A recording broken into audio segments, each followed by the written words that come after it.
Të dashurit e me, vëllezër dhe ju motra, po bëhen 2 muaj apo më shumë ku kemi fillu një cikël të ligjëratave për unitetin dhe gjërat që po na i shkatërrojnë unitetin. Në javën e kaluar kemi folë për zilin, për këtë helmin shkatërrues të individëve, të familjes dhe të shoqërisë.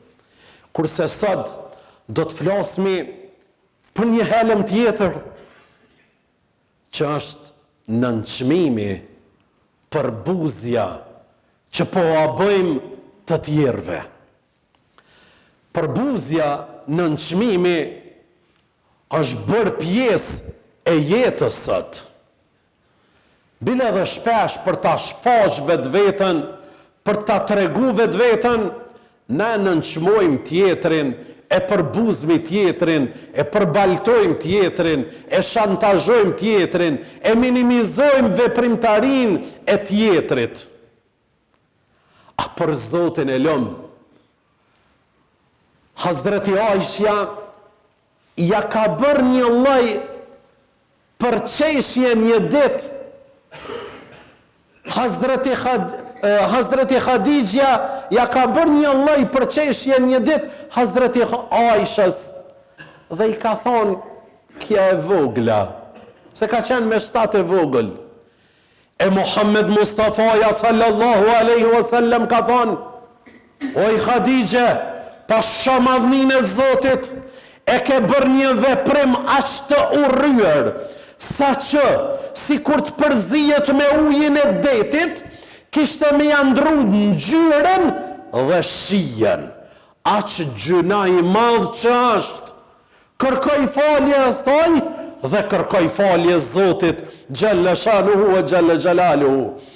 Këtë gjuhën e sotit i thoj një farë bullizmi, që mund t'ja bëj dikush tjetrit apo dikush tjetra. Për këtë dashurit e mi, sot është bërë rutin të ndëgjosh nënçmim për buzje të kontributit të tjetrit. Sot është bërë pjesë e bisedave më të mira në përkëmbja dhe përqeshja e kontributit të tjetrit. Sot është bërë e zakonshme të ndëgjojsh edhe nga përgjegjësit më të mëdhej që talën me grupacione apo me individ që ata të përpjekën dhe bëjnë mundin e tyre për ta dhënë një kontribut modest. E ata të mëdhejt i përqeshë çka bën ai apo ajo. Është bërë nënçmim dhe përbuzje, pjesë nënçmimi dhe përbuzja fatkeqësisht është bërë pjesë e karakterit edhe të identitetit të disave që asgjë nuk punojnë, por vetëm kritikojnë dhe vetëm përqeshin dhe përbuzin dhe bullizojnë. E harrojnë këta të gjurët se Islami ynë e njeh vlerësimin e çdo kujt, e ngrit çdo kënd, shpreh dashamirësi për çdo kënd dhe është motiv për çdo kënd që ne si besimtar duhet të tregojmë në çdo kohë, në çdo vend, në çdo moment dhe me të gjitha kategoritë e shoqërisë. Profeti Muhammed a.s. gjithmonë e ka vlerësu kontributin e të tjerëve. I tha Bilalit, o Bilal, Bilal vinte nga një shtresë e olt e shoqërisë, sklav ishte. Po jo vetëm kaq, ishte edhe i varfër, po jo vetëm kaq, ishte edhe prej ngjyrës së zezë. E kur e pa punën, veprimtarin, dashamirësin e Hazreti Bilalit, Muhammed Mustafaja sallallahu aleyhi wasallam u ngret dhe para mosës i tha, o Bilal, ma ka mundësu i madhi Allah dhul gjelal, më t'i ndëgju hapat, ecjen tonde në gjennet. Kujt? Hazreti Bilalit, të tjerët nuk e shofin kontributin e ti. ju vdukët asgjë, apo ju ka duk asgjë kontributi Hazreti Bilalit. Mirë po Allahu ja ka mundësu me ndëgju Muhammed Mustafaja nga dynjaja ecjet e tina. Shpesh edhe sot, edhe një pjesë e fetarve, leve sa asgjë sa të bo. Asgjë s'ka bo. Kush filonja? Aja një baba? Po e ku marë borë. Lev babën e ti, le atë apo këtë, vlerësoj njeriun dhe punën e ti dhe ngrete. Enesi radiallahu anhu tha, profeti asë njëherë nuk më tha përse e bëre këtë, apo përse se bëre këtë. E Omeri kër e pa një të ri, duke shërby, tha, Allahu e mëshirov çdo punëtor që punon me sinqeritet. Allahu e mëshirov t'i dhav bereqet çdo njeriut që punon. Çdo njeri që e shef duke u bë punë të ndryshme, duke u përpjek, thuj Allahu të dhash bereqet, o njeri i mirë. Për këtë Imam Shafiu tha, ai që nënçmon të tjerët në punët e tyre, Allahu xhalla shanuhu wa xhalla xjalaluhu nuk do t'i jep fare bereqet në punën e tina. Nënçmimi të tjerëve lind nga zemra e sëmur. Ata njerë që nënçmojnë, që bullizojnë, që përqeshin, ata kanë një zemër të sëmur. Thëjke Hasan el Basri, mos i shiqani si të vogla veprat e dikuj tjetër, sepse tek Allahu xhalleshanu e xhallexhelalu ajo mund të jetë më e madhe se sa çdo vepër që mund ta kesh bërë ti apo une. Veprat nëse bëhen me zemër, ato vepra janë shumë të mëdhaja. Ebu Dherri, shaki Muhammed Mustafas, mirë po një ditë Hazreti Bilalin e ka nënçmu. Se natyrë njerëzore, ka thonë ky bir i zezakës.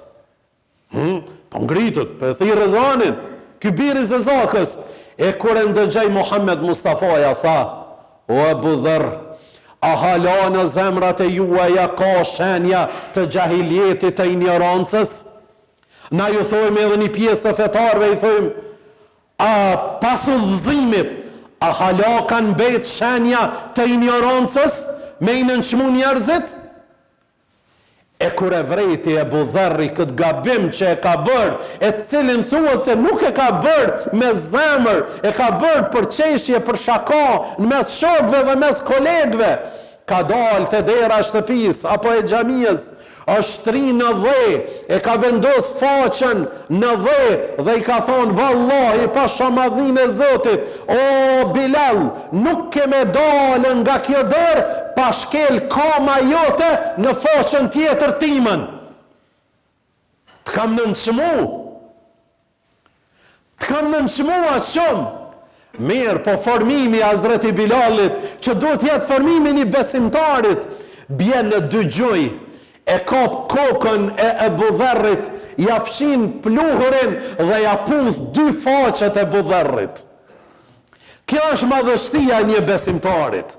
Të dashurit e mi, njeriu fisnik nuk e shef vetën të madh dhe nuk i shef njerëzit tjerë të vegjël. Madhështor është kjo. Njeriu fisnik kur nuk e shef vetën të madh. E po do, kush jam, kush jetë jeba njeri? Shonja rrugën se po vjen, ka dale, ku dosh me arë me ku, u ka ndosh me ardhen. Se po vanosh. E shumë do thot gjërat e tjera. Nënçmimi i njerëzve vjen nga ignoranca, nga padia. Njeriu i ditur ngrit vetveten duke ngrit dhe avancu dhe publiku të tjerët. Ky është njeriu i ditur.